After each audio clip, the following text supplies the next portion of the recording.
Hello everyone. I didn't think I'd be making another video, to be honest with you. I'm surprised I stayed on schedule myself. This is the technically third video I'm making about Bleach, but the second video in my comeback tour. This video is going to be about my top 5 favourite fights across all of Bleach. I do intend to branch away from just doing top 5 lists. I will talk about characters and scenes and such. But just while I'm still getting into the groove of things, I am going to stick mainly to top 5 lists for now. I hope you all enjoy this video as much as you enjoyed the last one. Please like, please subscribe, please leave a comment. I do really appreciate the engagement. I would even love you to tell me where I've gone wrong and where I can improve. There will be spoilers once again for Bleach, Thousand Year Blood War, manga and anime. Enjoy. Number 5. Ichigo vs Byakuya in the Soul Society arc. The final battle of the Soul Society arc is more than just a battle of strength. It's a battle against two men's morals and their unshakable will. One to protect his friends and the other to uphold the law. For this battle alone, Ichigo had to shatter every limit he had. He first obtaining his Bankai for this fight, going through grueling training, obtaining it quicker than most people ever do. Meanwhile in this arc, Byakuya had to go through a moral dilemma. Does he choose to save his sister, or does he choose to stand by the law of the society he was raised in, the law that he has chose to uphold as a captain? The battle itself takes place on top of Sogyoku Hill, near the climax of the Soul Society arc. Ichigo has just saved Rukia from execution, and begins his battle with Byakuya. The battle turns into an even match. When one man raises the power, so does the other. They are relatively balanced until they both activate Bankai. However, things stop being even when Byakuya shows his true power, and uses Senkei Senbonzaku Kageyoshi to create a dome of swords, in which Ichigo doesn't stand much of a chance. Byakuya uses skill, experience, and power to overwhelm him, until Ichigo's inner hollow takes over. Once the hollow takes over, this is anything but a fair fight. Byakuya is getting ripped completely to shreds. However, Ichigo manages to break free of the hollow's control. At the climax of the battle, once Ichigo breaks free, both men use all the power they have for one final strike, and in the end, Ichigo wins.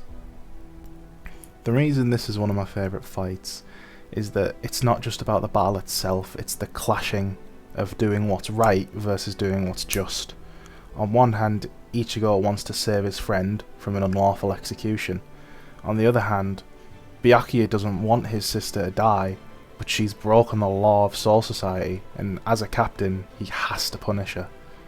And now I think the dynamic between the two throughout the entire Soul Society arc is amazing, and watching it come to a head in this climactic battle and seeing Byakuya lose was phenomenal. Number 4. Ichigo vs Kenpachi, the Soul Society arc. Kenpachi vs Ichigo might not have had the emotional depth that Byakuya vs Ichigo did. However, I would argue that Kenpachi vs Ichigo was a much harder fight for the main character. This in no short part to the sheer terror Kenpachi brings, because while other captains are sat trying to stop people from breaking into the Soul Society and stop trying to save Rukia, Kenpachi cares about none of that. Kenpachi heard that someone's here and that they're strong, and all he wants is a battle, and for Ichigo, that's dangerous. During the fight, Ichigo even asks Kenpachi, what's the reason for fighting? And Kenpachi responds with a simple, do you need a reason? While Ichigo's here for a reason to save Rukia, Kenpachi has no reason to fight other than the thrill. He doesn't care about being cut, he doesn't care about losing. He wants to lose so he can get better, so he can fight more. And Ichigo just doesn't understand it at first. In the end, Kenpachi wins. He kills Ichigo. But not quite. Old Man Zangetsu appears at the last second, empowering Ichigo, fixing his sword, and letting him make one last stand against the Titanic captain, which ends in a draw.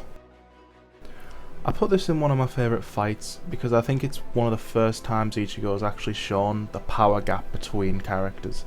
Yes, he's seen Gin, yes, he's seen Byakuya, yes, he's seen Renji, but facing Kenpachi, who is debatably the strongest captain outside of the head captain himself, really shows Ichigo.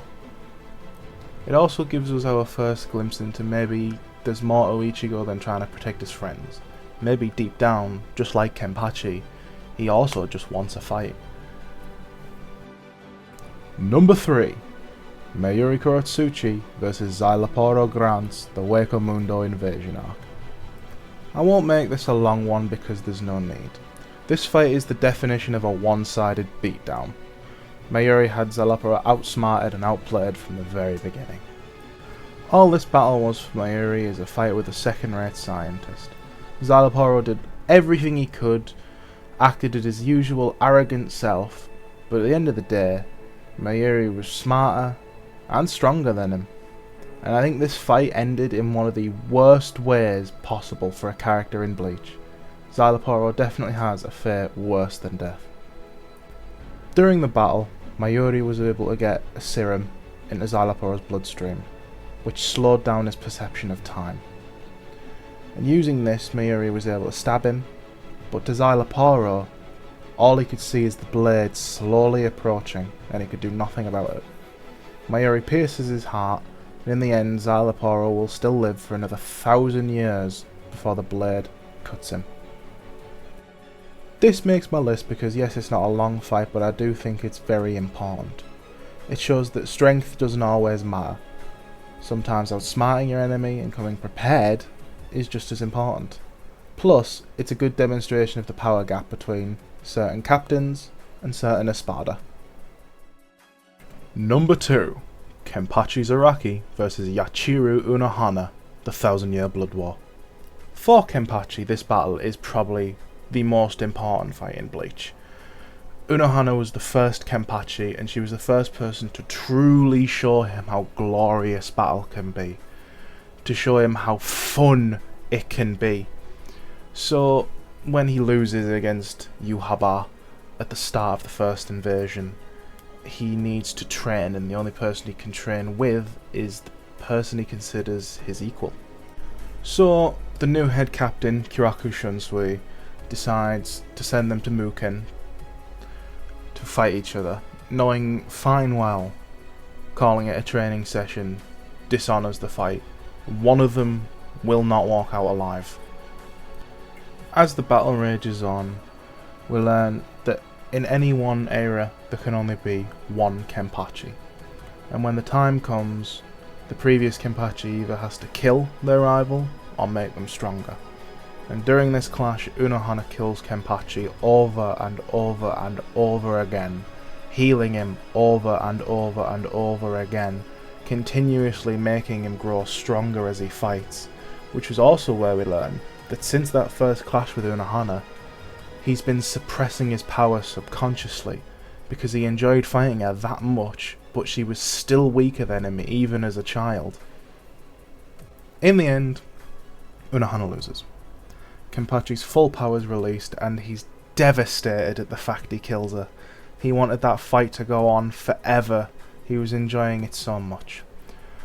But because his full power's finally been unlocked, during the end of the battle, as he's leaving, he can finally hear his Zanpakuto talking to him. He's finally unlocked his Shikai. This fight goes on my list not just for how intense it is and how well it was animated in the show and how just straight up cool it is, but it's also very impactful Kenpachi as a character. It shows that even though he was probably one of the strongest captains, he still had room for improvement, and he's finally achieved his maximum power, which for the Quincy's was a bad thing. That's why I think it deserves the number 2 spot. Number 1. Ichigo vs Aizen, the Fate Karakura Town arc finale. The final fight of the Fate Karakura Town arc was built up from the very beginning of Soul Society arc. We've seen Aizen betray Soul Society, we've seen him create the Espada, we've seen him invade, we've seen him defeat captains, we've seen him defeat the head captain, we've seen him defeat Ichigo, we've seen him defeat Renji. We've seen how purely unstoppable he is as a person. So to see Ichigo come back after training in his new Dangai form, and how easily he dispatches of Aizen, was probably the moment I realised that Bleach was my favourite anime. As for the fight itself, we finally get to see a different side of Aizen.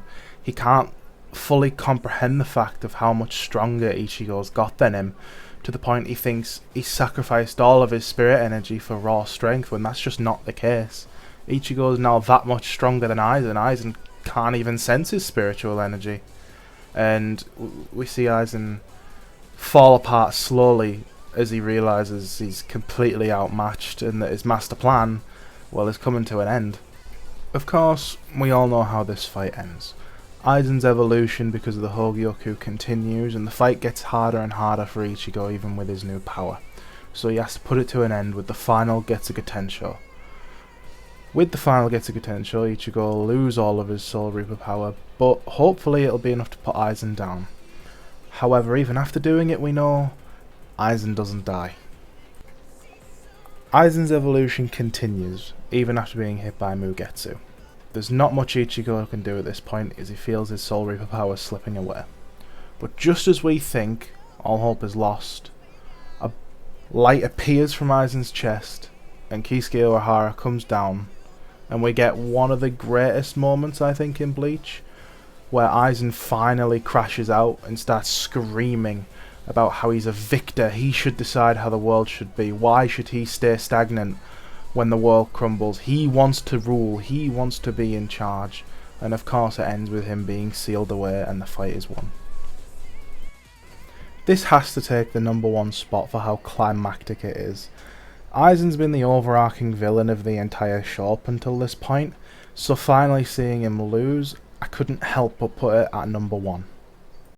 And there it is, my second top 5 video for Bleach. Second video of my comeback to a third video of Bleach on the channel. I hope you all enjoyed my opinion. I know I can ramble quite a bit, but remember, it is just my opinion. I wouldn't mind if you all share your opinions in the comments below. Like I said in the beginning, please like, subscribe, it really will help me out. I am trying to grow slowly, and I will see you all next time.